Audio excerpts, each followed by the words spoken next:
Hello and welcome to Worlds Apart.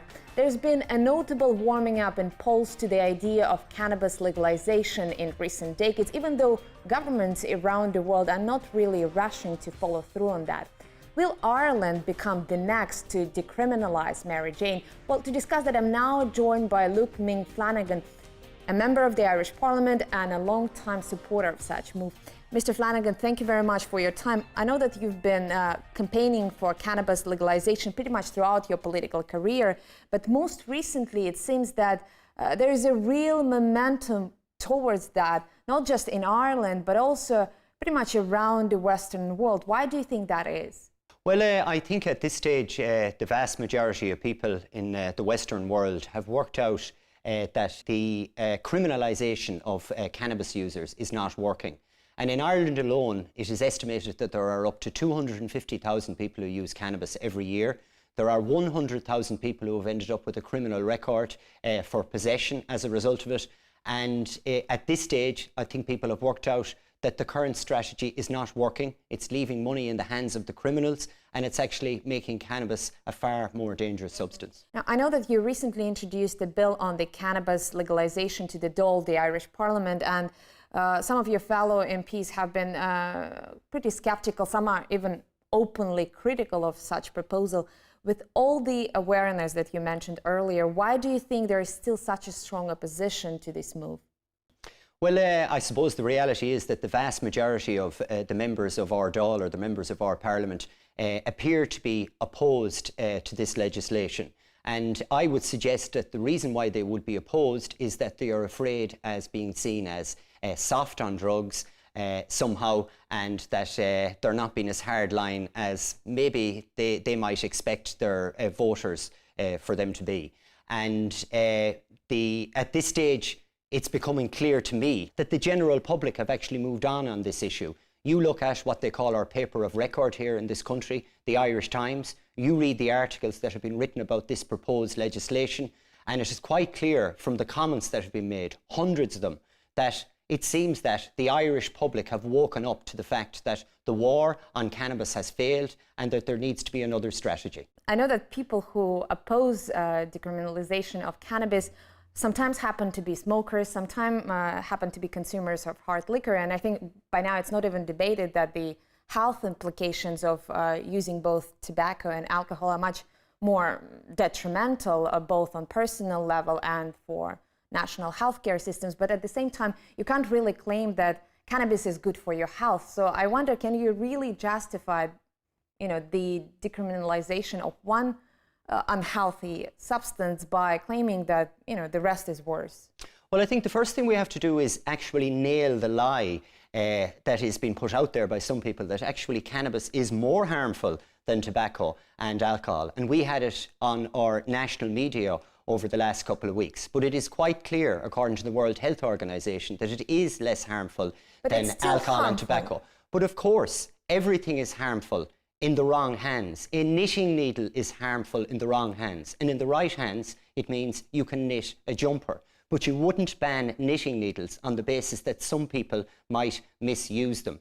Now, there are many myths out there about cannabis, and one of them is this incorrect link to schizophrenia. And I think the best way to knock that myth is to look at Great Britain and its cannabis usage rates between 1972 and 2002. During that period, the amount of people who use cannabis in Great Britain increased fourfold in the general population. In those under 18 years of age, it actually increased 18-fold.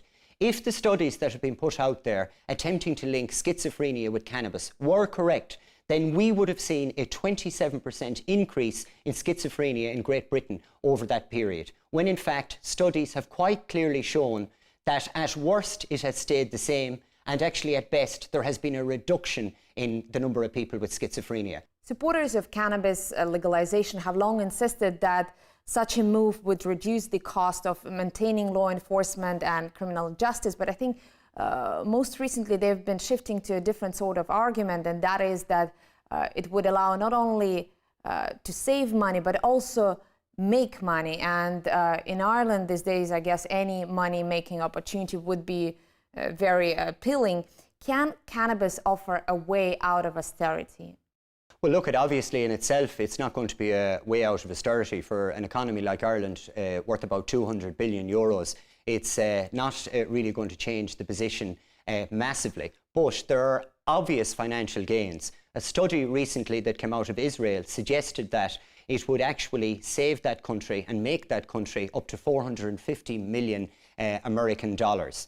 And if you compare that to Ireland, we actually have twice the usage rates that they have in Israel. We have about half their population. So I don't think it would be unreasonable to suggest that it would be worth about 300 million euros to the Irish economy every year.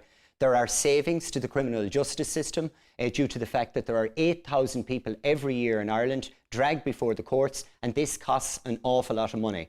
There is also the fact that those 100,000 people who have a criminal record currently are actually inhibited from getting involved in greater economic activity. And the reason behind that is because once you have a criminal record for possession of cannabis, you are no longer allowed to work in a really decent job. And even if legalization was to free those 100,000 people up to produce an extra €1,000 a year for the economy, that is worth 100 million euros alone. So my figure of 300 million, actually, I think it is very conservative, but it's better to be careful on this rather than being accused of exaggerating down the line. But if you look at the bill that you proposed so far, most of the measures that you suggested primarily deal with personal or communal use of cannabis. You are not, at this stage at least, promoting large-scale commercial cultivation. And I wonder why restrain yourself with partial decriminalization? Because we hear all the time that Ireland needs growth. Why not facilitate that through the growth of cannabis? Well, I actually think you're incorrect, and I think you've misinterpreted my bill.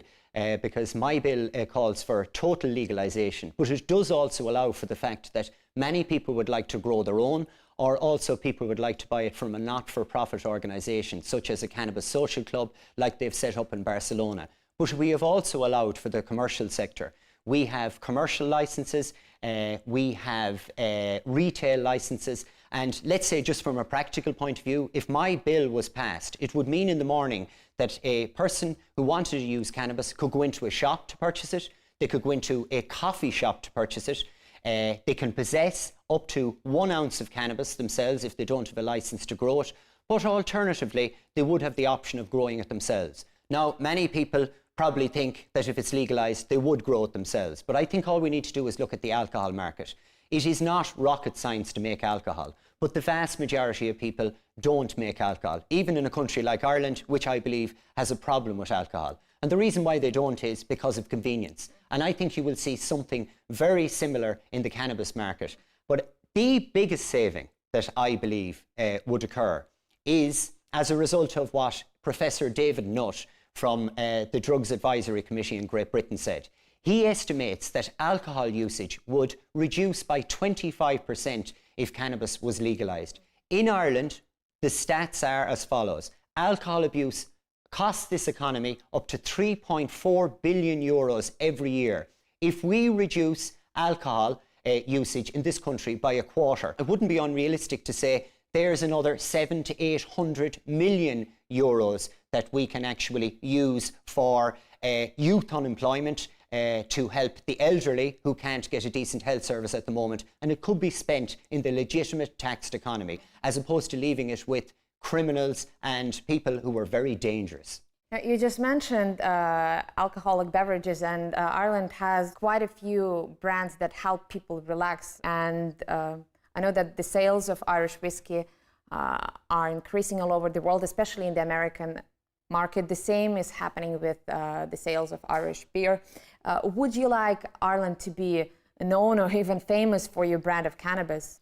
Well, I wouldn't particularly want the country to be known for that. But sadly, at the moment, it is very well known for a far more harmful drug. So I can't see how it should make it any worse than the current situation.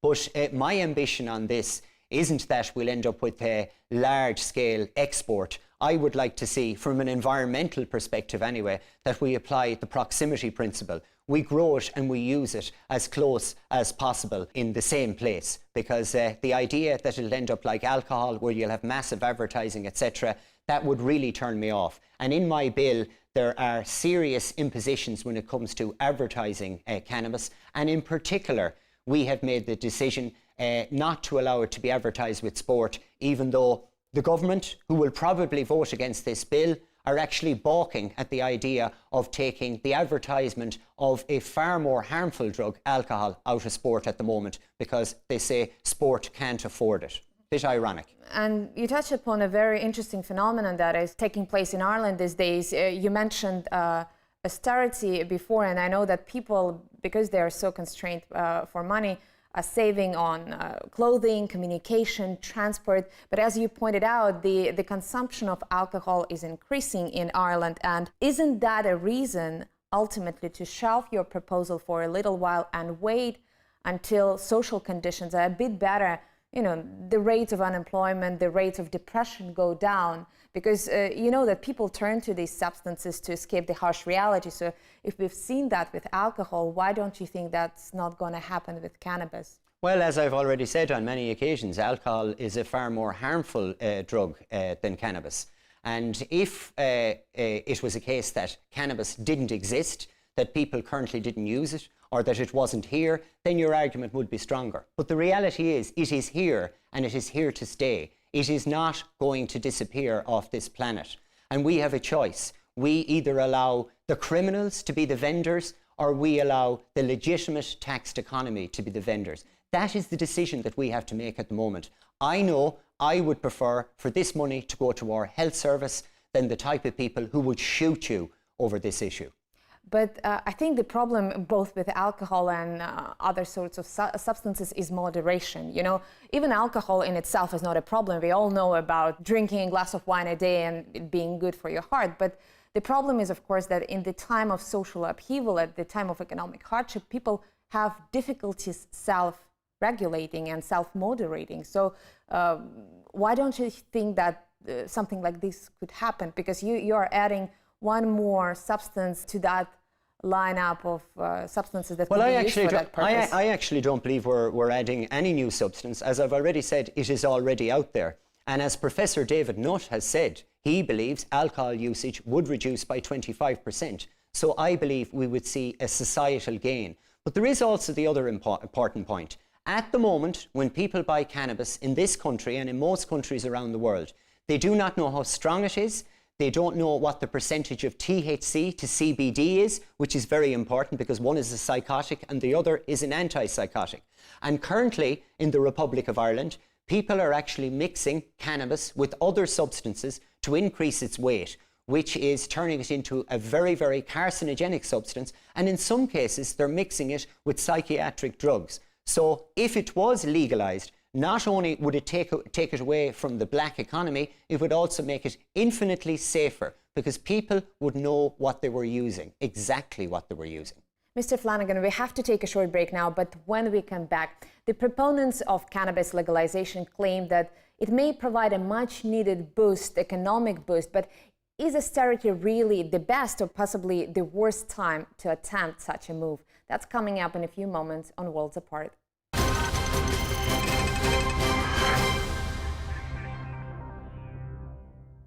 Welcome back to Worlds Apart, where we are discussing the pros and cons of cannabis legalization with Luke Ming Flanagan, an Irish Member of Parliament. Mr. Flanagan, just before the break, we touched upon the rising alcohol consumption in this country. And I know that there is a broader discussion here in Ireland on possibly introducing a minimum pricing for alcohol as one of the ways of reducing habit drinking, especially among younger people. If such a proposal, if such a bill was introduced before the Dáil, would you support something like that? Yeah, I actually would. And I have been a champion of the whole idea of trying to reduce our drink usage for the last 15 or 16 years. I've always actually believed that alcohol advertising with sport is the biggest contradiction of all time. But I actually do not think the government will take this seriously, because when I started talking about this topic, I didn't actually realise how unpopular it was. The amount of people who told me I was wrong, that sport needs alcohol advertising and you can't put up the price of alcohol, was phenomenal. And I would imagine that our government are hearing the same opinions. And really what they're doing at the moment is they've set up a committee to look at it for another year. But in reality, you've heard the phrase kicking the can down the road. This is a case of Irish style kicking the Guinness can down the road and not dealing with the issue, because I think they're afraid they'll offend people. And I'm of the opinion that a politician should be a signpost and not a weather vane. Now, I know that there have been a number of studies, especially in Canada, showing that introducing floor or minimum pricing, making the booze more expensive, proved really effective in curbing habit drinking. In relation to cannabis, how accessible, how available do you think it should be? Would you support making it as expensive as possible to discourage people from using it? There would be a major problem with making it as expensive as possible, because then the criminal market would enter, and where that tipping point comes, they would enter. So one thing that you have to be very careful about when legalising cannabis is that the price is set at such a level that people use the product that's been sold in the legitimate taxed economy, and that is very, very important. Otherwise, the legislation would be pretty much pointless. No, but at the same time, I know that your bill also mentions that some of the tax revenues that could be generated by cannabis could be used to fund drug addiction services, medical research, juvenile education courses on drugs. So I assume the more revenues you get from cannabis, the better it is, the more services of such sort you can provide. Yeah, but I mean, those possibilities aren't infinite. And back again to this whole seesaw effect, there comes a point where people will not buy it in the legitimate taxed economy. So you have to set the price accordingly. And that is really, really important. And that's something that will need to be done. And all you have to do is look at what is now being proposed in Uruguay, where they have legalized cannabis. They are talking about setting the price of cannabis at $1 per gram, which would wipe out the criminal market overnight. That is their hope. So you think that it should be the government or some sort of governmental body that would be in charge of regulating and setting the prices for cannabis? Well, not necessarily on setting the prices. That's what they're suggesting they do in Uruguay. But within my cannabis regulation bill, there is a proposal there to set up a cannabis regulation authority, which would regulate the sale, would regulate packaging, and would regulate the giving out of licenses. Currently, no one has to ask any permission to sell it, and they don't care what age the people they are that they're selling it to. And in addition to creating this cannabis regulation authority, you also want to involve the Ministry of Justice in regulating and controlling the use of cannabis. But I think all of that would require upfront funding by the taxpayers. And this is one of the areas where Ireland is very much constrained at the moment. So before cannabis can generate any resources, any revenues, the implementation of your proposal would require additional burden on the taxpayers. Do you think they can handle? Do you think they will give that enough of a priority at this point of time? Well, I always think it's a priority, no matter how bad the finances are, to put money into something that gets you more money back. To ever come along and say, I cannot afford to make money, is the most ridiculous thing. But for the vast majority of people, it isn't their number one priority. But what is their priority are the finances of this state. And it is inevitable that this will make us money within a very, very short time. And it is inevitable that we will be able to spend that money in other places, whether that be providing medical cards for the elderly, or whether that be providing work opportunities for the younger people in this country. It would make eminent sense. And whatever the startup costs would be, they would be insignificant in comparison with the gains that would inevitably be made. Mm-hmm. Now, in the first part of the program, we touched upon some of the social and behavioral manifestations of the economic crisis. Habit drinking is one example of that. There is also another manifestation of that in Ireland that I recently read about, and this is a significant increase in prostitution. Yes. People are turning to prostitution, and supposedly somebody is also making money out of it. Now, I know that you believe that decriminalization of cannabis will undermine the power of dealers. But could that also produce an opposite effect? Because as we've just seen, the market for the booze, for prostitution is growing. And we can assume, I think, that the same is happening with all sorts of drugs, both habit drugs and recreational drugs. So if you make even a recreational drug more accessible, more socially acceptable, don't you think that it could help to drive the momentum for hard drugs as well? Well, I actually would say it would do quite the opposite, because it would actually break any link that there would be there between cannabis and harder drugs, because the only link currently is the fact that they're being sold by the same people. And actually, instinctively, one would say that usage would increase of cannabis once you legalised it. Well, all you have to do is look at the Netherlands in the mid-1970s. When they went down the road of tolerance, which is a form of decriminalisation, the amount of people using the substance actually reduced. Now, in the early 80s, it did increase, but in line with international trends, it actually didn't. And you look at lifetime usage rates of cannabis for Holland, they're in the region of 20%, a place where you can openly buy it. You look at lifetime usage rates for cannabis in the United States of America, and they're actually over 40%. But back again to the issue of harder drug use. If the link was there, you would expect that there was some sort of an epidemic in hard drug use in the Netherlands, because you can openly buy cannabis, when in fact lifetime usage rates for cocaine for the Netherlands are about 1.8%. They are 16.8% in the United States of America. So if there is a link, I think it's fairly obvious what the link is. The link is criminality. They have broken that link in the Netherlands, and they haven't broken it in the vast majority of the United States of America. But Mr. Flanagan, one distinction, one difference that would set Ireland apart is that none of those countries that you just mentioned faces such a dramatic economic crisis and such a major social upheaval. The rates of unemployment in this country are very high. The rates of depression are also very high. A lot of people are emigrating. Many families are breaking up. Well, no more than whether we should legalise cannabis or not, the whole issue of austerity is the choosing of a particular government. And our government has chosen austerity. Our government has chosen to hit the poor instead of hitting the rich. And I don't think it would make any sense to punish these people even further by criminalising them for using cannabis. I come from a political background where I would actually support helping the poorer people in this country rather than helping the multi-millionaires, which is what they have actually been doing, and writing down the debts of one of our richest people in this country to the tune of tens of millions of euros, while at the same time refusing to write down the debts of people who can't afford to pay their mortgage on their house. We choose this austerity. I don't agree with it, and I believe there's another way. You just said that you don't want to penalize the people, but do you really think that something like this would really help them to deal with their daily lives?